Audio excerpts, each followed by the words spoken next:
عليكم ورحمة الله وبركاته. الحمد لله والصلاة والسلام على رسول الله وعلى آله الطيبين الطاهرين المكرمين ومن اتبعهم بإحسان إلى يوم الدين ومن والاه أما بعد. সম্মানিত সভাপতি মহোদয়, আজকের অনুষ্ঠান উপস্থিত পীর মাশায়েখগণ, গবেষকগণ, ওলামায়ে কেরাম, মুরব্বিয়ানে ইসলাম, দিনদার পরেজগার মুত্তাকি ভাই ও বোনেরা, আজকের এই সম্মেলনের বিষয় ইমাম হুসাইন ইবনে আলী ইবনে আবি তালিব আলাইহিস সালাতু ওয়াস সালাম ওনার আরবাঈন। আমি আমার আলোচনা শুরু করতে চাই কোরআনুল কারীমের সেই আয়াত নিয়ে, যে আয়াতে কারীমা সূরা আলে ইমরানে আল্লাহ রাব্বুল আলামিন বলেছেন, ওয়া'তাসিমু বিহাবলিল্লাহি জামিআন ওয়া লা তাফাররাকু, তোমরা সবাই আল্লাহর রজ্জুকে ধারণ করো দৃঢ়ভাবে, পরস্পর বিভক্ত হয়ো না। আজ আমরা এমন একটি সময়ে বাস করছি যখন মুসলিম উম্মাহ নানা মত, পথ ও চিন্তায় বিভক্ত, কিন্তু বিভক্তির মাঝেও এমন কিছু বিষয় আছে যেখানে পুরো উম্মাহ একমত। তার অন্যতম হলো রাসূল পাক সাল্লাল্লাহু আলাইহি সাল্লামের পবিত্র ভালোবাসা এবং তার পুত্র পবিত্র আহলে বাইত আলাইহিমুস সালামের প্রতি অগাধ জীবনের থেকেও বেশি সম্মান, প্রীতি, প্রেম, ভালোবাসা। এই দু জায়গায় কোনো উম্মত দ্বিমত করতে পারে না, যদিও করে তার উম্মত বলে আইডেন্টিটি থাকে না। আজকের আলোচনা কোন গোষ্ঠীকে বড় বা ছোট করার জন্য নয়, বরং আমাদের হৃদয়ে এই অনুভূতি জাগিয়ে তোলার জন্য যে আহলে বাইত আলাইহিমুস সালাম কোন একটি মাযহাবের সম্পদ নয়। আহলে বাইত আলাইহিমুস সালাম কোন দল, ব্যক্তি, নির্দিষ্ট কোন গণ্ডিবদ্ধ সীমাবদ্ধতার মধ্যে বাধা নয়।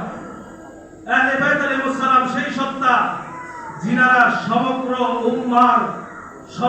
উম্মার প্রাণস্পন্দন, মহানবী রাহমাতুল লিল আলামিন সাল্লাল্লাহু আলাইহি সাল্লামের পুত্র পবিত্র পরিবার, যাদেরকে আল্লাহ কোরআনুল কারীমে ইসলামের হুজ্জত হিসেবে স্বীকৃতি দিয়েছেন।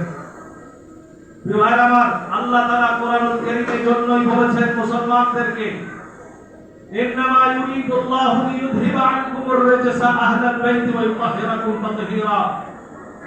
আল্লাহ তাআলা শুধু এটাই চান যে কোন নাপাক যেন, কোন অপবিত্র যেন, কোন খারাপ জাহের বাতের কোন কিছু যেন আহলে বাইতের সংস্পর্শে যেতে না পারে। আপনারা আমরা আজকে সৌভাগ্যবান যে আমরা আল্লাহ তাআলার কথা অনুযায়ী আহলে বাইত আলাইহিস সালামের এই মাহফিলে স্মরণে উপস্থিত হতে পেরে আল্লাহ রাব্বুল আলামিনের দরবারে পূত পবিত্র জিকির করতে এসে আমাদের কলবকে পূত পবিত্র করার সুযোগ পেয়েছি বলে আলহামদুলিল্লাহ। প্রিয় ভাইরা আমার, কুল্লা আসআলুকুম আলাইহি আজরান ইল্লা আল-মাওয়াদ্দাতা ফিল কুরবা। কোরআনুল কারীমের মধ্যে আল্লাহ তাআলা তার হাবিব সাল্লাল্লাহু আলাইহি সাল্লামকে বলেছেন, আপনি বলে দিন, যত দাওয়াত আপনি পৌঁছিয়েছেন, যত কিছু আপনি দান করেছেন, সকল কিছুর প্রতিদান শুধুমাত্র আহলে বাইত আলাইহিমুস সালামের প্রতি অগাধ ভালোবাসা, প্রেম, বিশ্বাস এবং তাদের প্রতি যত্নবান হওয়া। এই আয়াতের ব্যাখ্যা মুফাসসিরিন ইকরাম বিভিন্ন মত দিলেও সর্বসম্মতিক্রমে আহলে বাইত আলাইহিমুস সালামের কথা সমস্ত মুফাসসিরিন ইকরাম এই আয়াতে কারিমার ব্যাখ্যায় তুলে এনেছেন। রাসূলুল্লাহ সাল্লাল্লাহু আলাইহি ওয়াসাল্লাম তার পরিবারকে সম্মান করা মুসলমানদের ঐতিহ্যের অবিচ্ছেদ্য অংশ। রাসূলুল্লাহ সাল্লাল্লাহু আলাইহি ওয়াসাল্লাম হজ্জাতুল বিদা আল কামিলা এরপরে ঐতিহাসিক ভাষণ দিতে গিয়ে নবীজি সাল্লাল্লাহু আলাইহি ওয়াসাল্লাম বারবার বলেছেন, উযাক্কিরুকুমুল্লাহু ফি আহলি বাইতি, তোমাদেরকে আহলে বাইতের কথা আমি স্মরণ করিয়ে দিতে যাচ্ছি। ভালো করে মনে রাখতে হবে আমাদেরকে, এই তোমাদের মানে আমরা নয়, এই তোমাদের মানে সমস্ত সাহাবায়ে কেরাম রাদিয়াল্লাহু তাআলা আনহুম আজমাইন যারা পৃথিবীর মানুষের জন্য রোল আইডল গোল্ডেন আইডল ছিলেন, তাদেরকে একটি রুজু আল্লাহর কোরআন মোতাবেক যে রুজুর মধ্যে ঐক্যবদ্ধ থাকার কথা খোদা বলেছিলেন, সেই রুজুর কথা রাসূলুল্লাহ বিদায় হজের মধ্যে স্পষ্ট করে বলে দিয়েছেন। সেই রুজুই হচ্ছে আহলে বাইত। আহলে বাইতের মধ্যে তোমরা যদি শক্ত করে আঁকড়ে ধরে রাখতে পারো, তোমরা role idol model golden man হতে পারবে, সাহাবী হতে পারবে, শ্রেষ্ঠ হতে পারবে, তোমাদেরকে ফলো করবে। আমি এবং আমার পরিবারের মধ্যে আল্লাহর সন্তুষ্টি নিহিত থাকবে ততক্ষণ পর্যন্ত, যতক্ষণ হাউজে কাউসারের পরে আমার মোলাকাতে আসার আগ পর্যন্ত আহলে বাইতকে শক্ত করে ধরে রাখতে পারবে। প্রিয় ভাইরা আমার, এখানে আমাদের থেমে চিন্তা করা উচিত, যাদের ব্যাপারে নবী করিম সাল্লাল্লাহু আলাইহি সাল্লাম উম্মাহকে বিশেষভাবে স্মরণ করে দিয়েছেন, তাদের স্মরণ করা কেবল একটি সম্প্রদায়ের কাজ নয়, এটি কখনো কোনো নির্দিষ্ট ব্যক্তির কাজ হতে পারে না, এটা পুরা মুসলিম উম্মার নৈতিক দায়িত্ব। কথা বলেন ঠিক কিনা? প্রিয় ভাইরা আমার, আমাদের সমাজে আমরা দেখি অনেক মানুষ রয়েছেন, যেহেতু পীর ওয়ালির দেশ বাংলাদেশ, কথা ঠিক কিনা? সবাই বলতে হবে ঠিক কিনা? পীর ওয়ালির মাধ্যমে আমার দেশে ইসলাম এসেছে। অনেক মানুষ পীর বুজুর্গ ওলি আউলিয়া দরবেশ এমনকি পারিবারিক ভাবে বিভিন্ন ব্যক্তির 40 চেহরাম ওরস মোবারক উপলক্ষে গভীর আবেগ প্রকাশ করে থাকে। আমাদের চিটাগাংয়ের ব্যতিক্রম নয়, বড় বড় ঘটা করে হয়, কি ঠিক কিনা? হাজরিন, এটি আমাদের সমাজের একটি বাস্তবতা। কিন্তু আমি আজ একটি প্রশ্ন করতে চাই, এটা কোনো অভিযোগ নয়, একটি প্রশ্ন দিতে চাই। যদি একজন সাধারণ মানুষ কিংবা পারিবারিক কোনো ব্যক্তি কিংবা আরো উপরে যদি যায় আল্লাহর ওয়ালার স্মৃতিচারণ করতে গিয়ে আমাদের হৃদয় স্পর্শ করে, তাহলে রাসূলুল্লাহ সাল্লাল্লাহু আলাইহি সাল্লামের প্রিয় দৌহিত্র, যার জন্য আমার রব্বে করিম জান্নাতকে উপহার দিয়েছেন, যার সন্তুষ্টির জন্য আমার রব্বে করিম রাসূলে পাক তার বন্ধুর নামাজকে দিলে করে দিয়েছেন, জান্নাতের যুবকদের সেই সরদার ইমাম হোসেন আলাইহিস সালামের ত্যাগ ও শাহাদাতের স্মৃতি আমাদের হৃদয়কে স্পর্শ কেন করে না? এটা আপনাদের কাছে প্রশ্ন রইল। নারে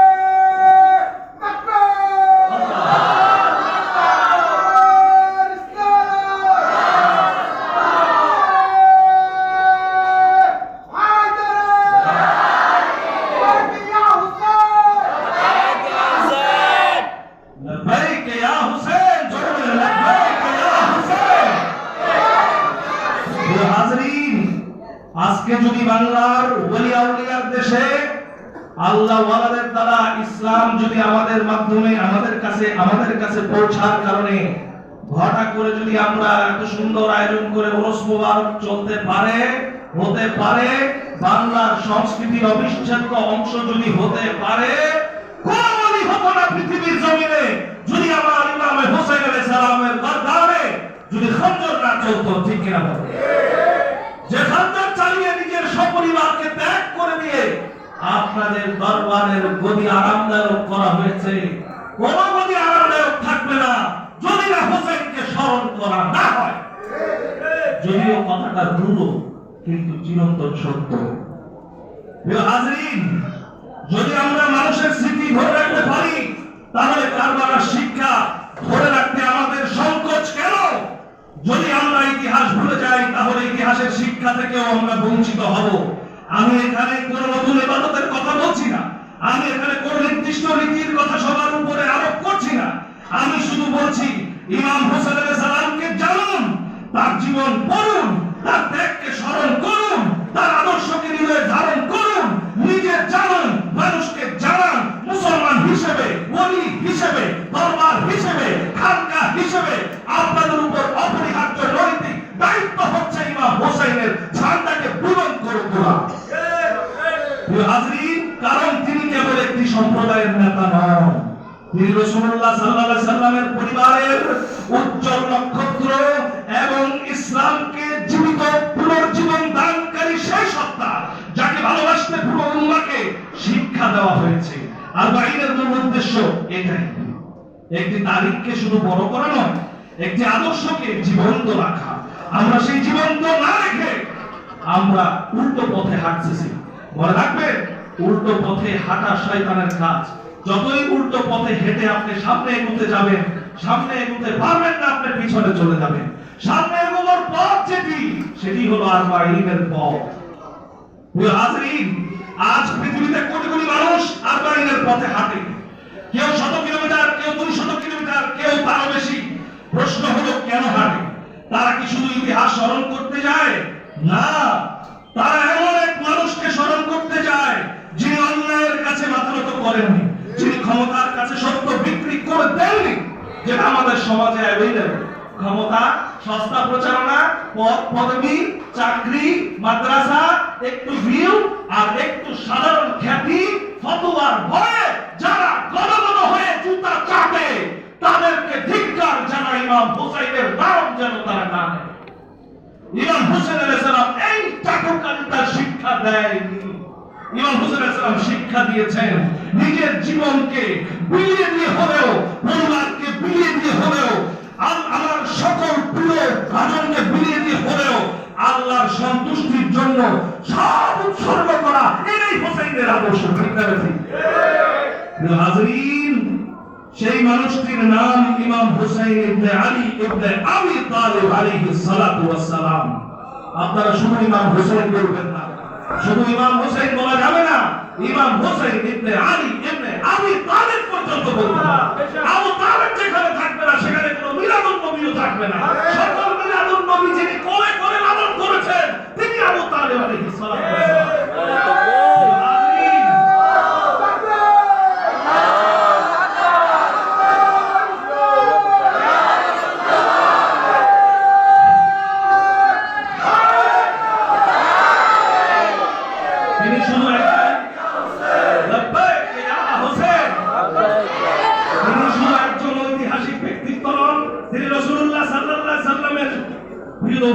যাকে কোলে পিঠে করে নামাজ আদায় করেছেন, তিনি খাতুনে জান্নাত যাহরা সালামুল্লাহ আলাইহা, ওনার সন্তান।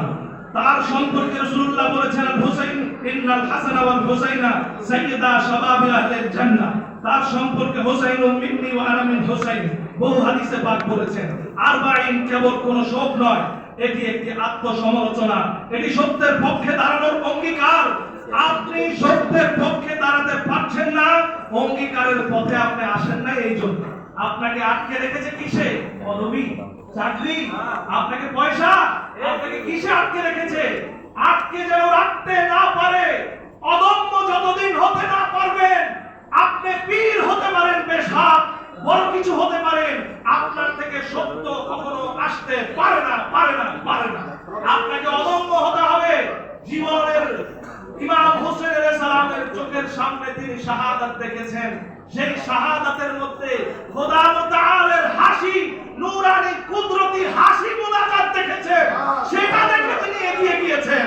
আপনি যদি সামনে চাকরি দেখেন, উজ্জ্বল ভবিষ্যৎ দেখেন, আপনি যদি মাদ্রাসা দেখেন আর ফতোয়া দেখেন, সেটা আপনাকে কবর পর্যন্তই শান্তি দিবে। কবরের পরে যে চিরন্তন জীবন আছে, সেই জীবনের জন্য আপনাকে কঠোর পরিশ্রম তখন পোহাতে হবে। মনে রাখবেন, আহলে বাইত আলাইহিস সালামের সেই আরবাঈন, সেটা আপনাকে দৃঢ় অঙ্গীকার করার আহ্বান জানায়। একটি জুলুমের বিরুদ্ধে বিবেকের জাগরণের নাম আরবাঈন। মুসলিম উম্মাহকে আবার কোরআনের দিকে ফিরে আহ্বান করার নাম হচ্ছে আরবাঈন। ইরাকের দিকে ফিরে তাকান। ইরাক যখন নিষেধাজ্ঞা দিয়েছিল যে তোমরা আসতে পারবে না আরবাঈনে, তখন বলা হয়েছিল আজকের আমার শহীদ সাইয়্যিদ আলী হুসাইন খামেনাই রাহিমাহুল্লাহ, তিনি বলেছিলেন যা নিষেধ করা হয়েছে দ্বিগুণ করে তার দিকে ছুটে চলো। তোমরা অঙ্গীকার করে দেখায় দাও হুসাইনি আদর্শ হচ্ছে সেটা। আমাদেরকে যেটার প্রতি বাধা দেওয়া হবে, আমরা অদম্য আদর্শে সেদিকে ছুটে যাব। সুবহানাল্লাহ। সেই অঙ্গীকার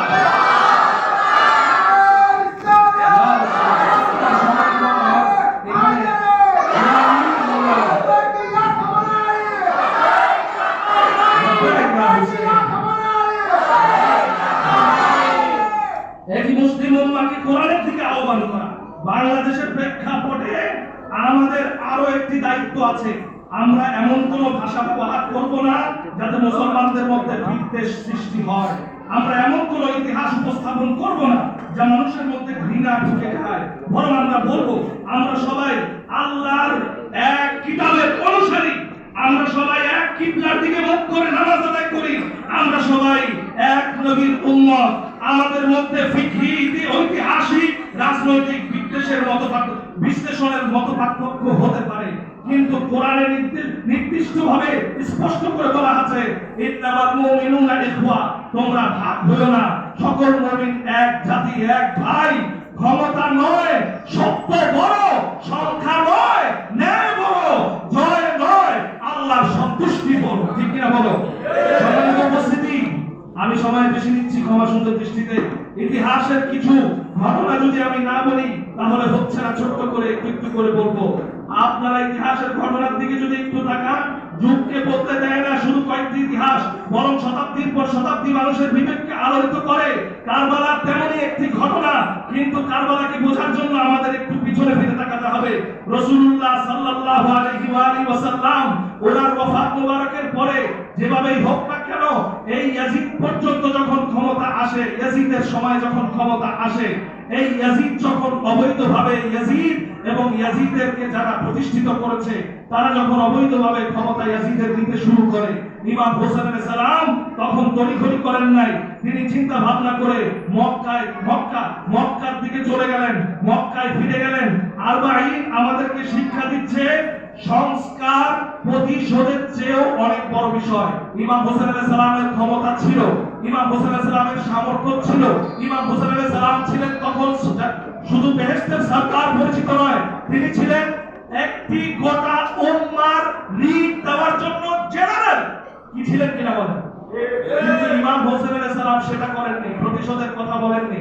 ইমাম হোসেন ইসলাম সংস্কারের চিন্তা করেছেন, ইমাম হোসেন ইসলাম সংস্কারের চিন্তা করেছেন। মনে রাখতে হবে উম্মার কল্যাণ ব্যক্তিগত স্বার্থের থেকে অনেক বড় বিষয়।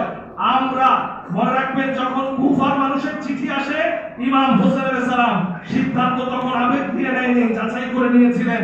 ইমাম মুসলিম ইবনে আকিলকে প্রেরণ করেছিলেন। মুসলিম ইবনে আকিল ওনাকে যখন হত্যা করে ফেলা হয়, মুসলিম ইবনে আকিলকে যখন মেরে ফেলা হয়, আপনাদেরকে এখন একটি ভালো কথা বলছি, খুব ভালো করে শুনে রাখেন।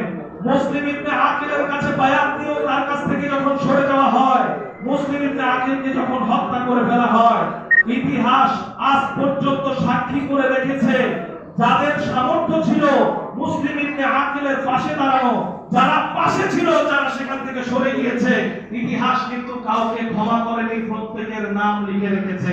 আজও পর্যন্ত আমরা আরবাঈন করছি, আমরা ইমামে হোসেন পাকের মুহররম করছি, আমরা আহলে বাইত আলাইহিস সালামের দিবসগুলো করছি। আজকে আমরা এখানে উজ্জ্বল যে নক্ষত্রদের দেখতে পাচ্ছি, আমাদের দুঃখ হয়, আক্ষেপ হয়। এগুলো তো আমাদের থেকে বেশি যারা হকদার ছিল, আমাদের মতো যারা ছিল, তাদের এই আসনগুলো সাজিয়ে দেওয়ার কথা ছিল। মুসলিম ইবনে আকিলের পাশ থেকে যারা সরে গিয়েছে, ইতিহাস যাদেরকে মুনাফিক এবং মির্জাফর হিসেবে মনে রেখেছে, আজকে যারা আরবাঈনকে নাক ছিটকাচ্ছে, আজকে যারা আহলে বাইত থেকে দূরে সরে যাচ্ছে, ইতিহাস বেশি দেরি করবে না। ইমাম মাহদী আলাইহিস সালাম আমাদের ইসলাম এবং ঈমানের চূড়ান্ত ফলাফল। কথা বলেন ঠিক কিনা? এই ফলাফল যখন আসবে, তখন এই মুসলিম ইবনে আকিলের পাশ থেকে সরে যাওয়া মুনাফিকের গোষ্ঠী, তাদেরকেও ইতিহাস তখন আঙ্গুল দিয়ে দিয়ে দেখায় দিবে যে তোমরা সাজে, বেশে, ভূষায়, চরিত্রে, কথায় তোমরা ছিলা বড় হোসাইনি দেখাইতা, কিন্তু আসলে তোমরা হোসাইনি ছিলে না, বরং হোসাইনি দেখাইয়া হোসাইনি আদর্শকে তোমরা হত্যা করেছো, কতল করেছো। মুআজ্জাজ মুহতারাম হাজিরিন, আমি সেজন্য বলতে চাই, মুসলিম ইবনে আকিল ওনাকে যখন হত্যা করা হয়, ইতিহাস তাদেরকে ঢেকে রেখেছে, যারা চুপচাপ ছিল। আজকে আপনি যারা বলে যে আমরা চুপ থাকি, আমরা চুপ থাকি, চুপ যারা ছিল মুসলিম ইবনে আকিলের পাশে, ইতিহাস তাদেরকেও ভুলে নাই। আমরা কখনো হকের পক্ষে কথা বলতে আমরা চুপ থাকতে পারি না। সবাইকে বলতে হবে চুপ থাকতে পারি না।